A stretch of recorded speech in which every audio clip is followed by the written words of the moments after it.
आपकी नजर हमारी में आज हम आपको बता रहे दो आपाओं की कहानी। एक आपा की प्रॉपर्टी सील होती है, नीलाम होती है।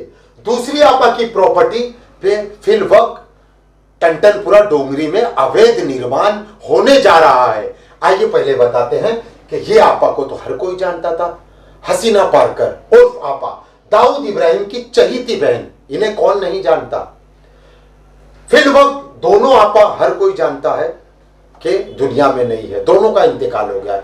हसीना पारकर जिस गार्डन हॉल में नागपाड़े पे रहती थी, जिस फ्लैट में लोगों का तांता लगे रहता था, वहां मसले मसाइल, लोगों के मैटर वहां पे हल होते थे। हसीना पारकर का वहां एक दरबार लगा करता था। उसी फ्लैट को गवर्नमेंट एजेंसी साफेमा द्वारा उस फ्लैट को कब्जे में लिया गया, उसे नीलाम किया गया हसीना पारकर के देहांत के बाद। हर कोई जानता है कि हसीना पारकर में दाऊद इब्राहिम की छवि दिखती थी। दाऊद इब्राहिम को ऐसा लगता था कि मुंबई में एक लेडी डॉन के तौर पे अगर मेरे भाई नहीं है तो बहन तो है। हसीना पारकर ने भी काफी उतार चढ़ाव देखा, चाहे वो मुंबई पुलिस में उनका जाना हो या क्राइम ब्रांच के तरफ से उनका स्टेटमेंट हो और भी कोई मसला हो। बहरहाल एक दिन ऐसा आया कि हसीना पारकर का हार्ट अटैक से इंतकाल हो गया और उसके बाद उनकी प्रॉपर्टी को नीलाम किया गया, इसलिए कि उनकी प्रॉपर्टी पे और उन पे डी कंपनी का स्टैंप लग गया था। कहा जाता है ना, जिस पे स्टैंप लग जाता है तो हिंदुस्तान का कोई भी सर्फ वो स्टैंप नहीं मिटा सकता है। आइए, एक आपा की ये कहानी हो गई। अब दूसरी आपा बताते हैं, साबेरा सिकवानी। ये भी आपा फेमस हुई, लेकिन इनका भी हार्ट अटैक से इनका भी इंतकाल हो गया। ये जब तक रही इन्होंने सोशल फील्ड में काफी अच्छा काम किए, लेकिन लोगों ने इनके ऊपर भी एक एलिगेशंस लगाए कि इनका और हसीना पारकर का बहुत अच्छा दोनों आपा का संबंध था। एक दौर ऐसा आया कि दोनों आपा में खड़ास हो गई और दोनों आपा अलग अलग हो गई। फिर यह कहा जाने लगा कि साबिरा सिकवानी आपा से हसीना आपा पिचकती थी। बहरहाल दोनों की एक अलग अलग दिशा हो गई।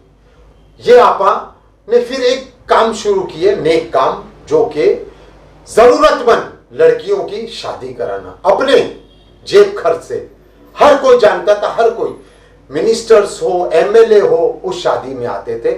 सिकवानी फाउंडेशंस के नाम से इन्होंने एक संस्था खोली और जरूरतमंद बच्चियों के लिए बहुत एक अच्छा डिसीजन लिए।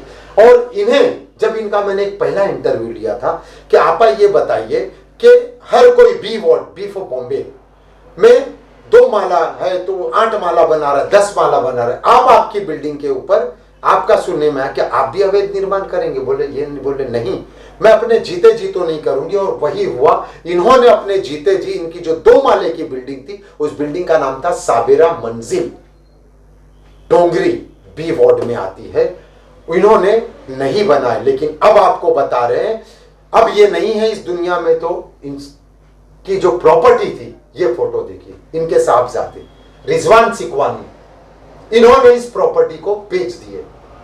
ये ब्लैक में देखिए, इस बंदे का फोटो नहीं है, शब्बीर नाम है, इस बंदे को प्रॉपर्टी बेच दी गई है।